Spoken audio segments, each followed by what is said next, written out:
We're talking to Dr. MParuchuri2, who is at Tennessee State University in the Department of Economics and Finance in the School of Business.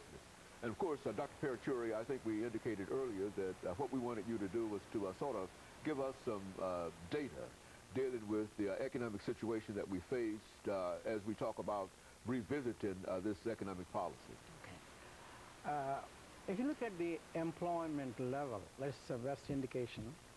We have been suffering with, right now, 9.7. However, if you go back to the Bush administration at the end, it was around 10.3%.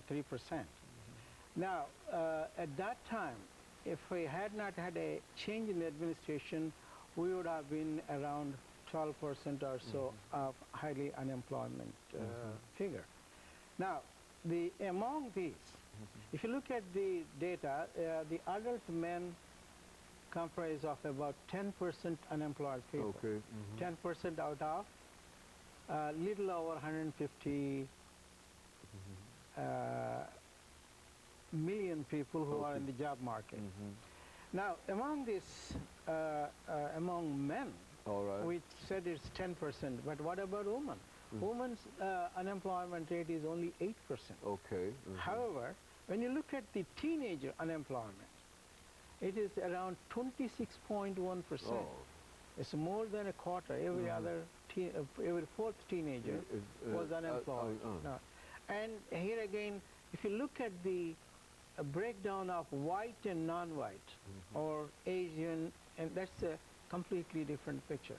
If you see, the national average is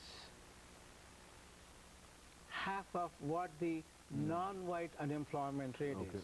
If you look at the white unemployment rate, it is half of what the non-white unemployment rate was.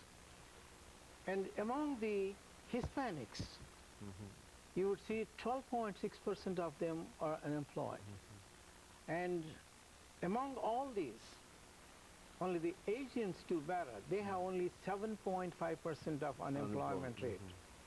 So here, when we take a look at the total picture, there are 15 million people who are without jobs. Within that category, you would see that long-term unemployed people, those people who have been unemployed for more than 27 weeks. If you look at that, there are 6.5 million people are in that category. And there is another 1 million people who are discouraged workers, we call it. What is this discouraged workers? This is nothing but, well-skilled Joe goes to find a job, and he could not find it, and he comes to the neighborhood and talks to the kids, saying that he did not get the job. And so what happens? Those other kids who are trying to look for a job, they don't even bother. So these are all discouraged workers. So that amount to about 1 million people. So here we see that many people, just the long-term unemployed.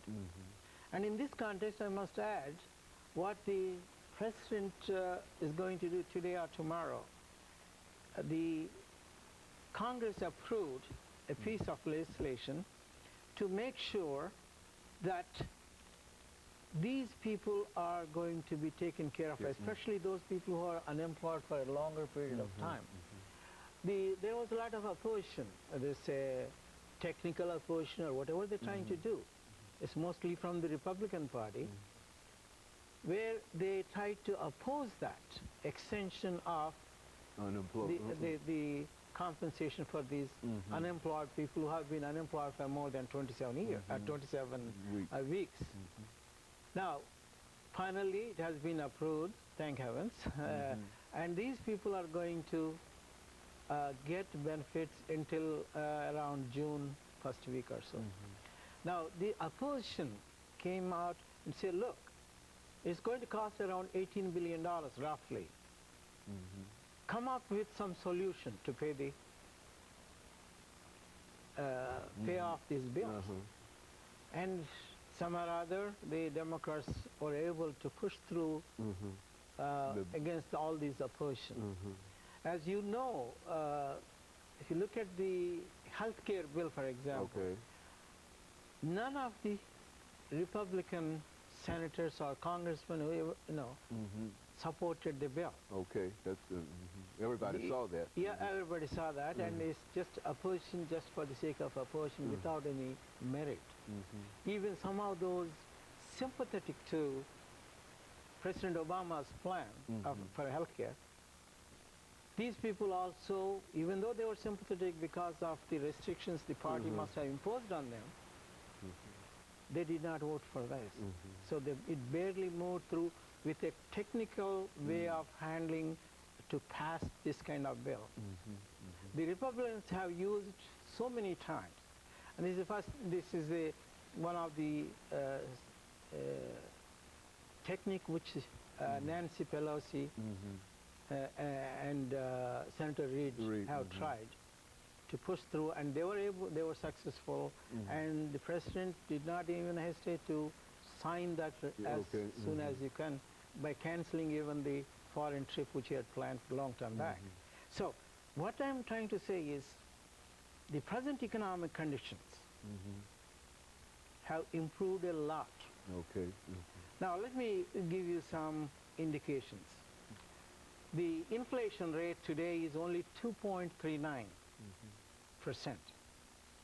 It was a lot higher before. In other words, prices have come down quite a bit. Not only that, the GDP growth, GDP is gross domestic product, that is what the nation as a whole produced, and in terms of current dollar.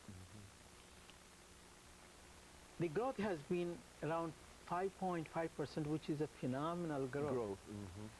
We have been having economic growth of only 2% in a long period of time, nearly 30 years. And now we've got 5%. 5.5% economic growth rate for GDP. Now, the unemployment rate, as I said earlier... could you hold it right there, Dr. Peruchuri, at unemployment? Because what we'd like to do is to end this particular segment here, and when we come back with that next segment, we can talk specifically about what you're about to talk about now, and that is the unemployment. Because I think that everything that you're talking about now is very, very optimistic, and it indicates the improvements that have gone on, but now we have to deal with this issue of unemployment, and we want to deal with that when we come back. And we'll be back with our audience following this very, very short commercial break.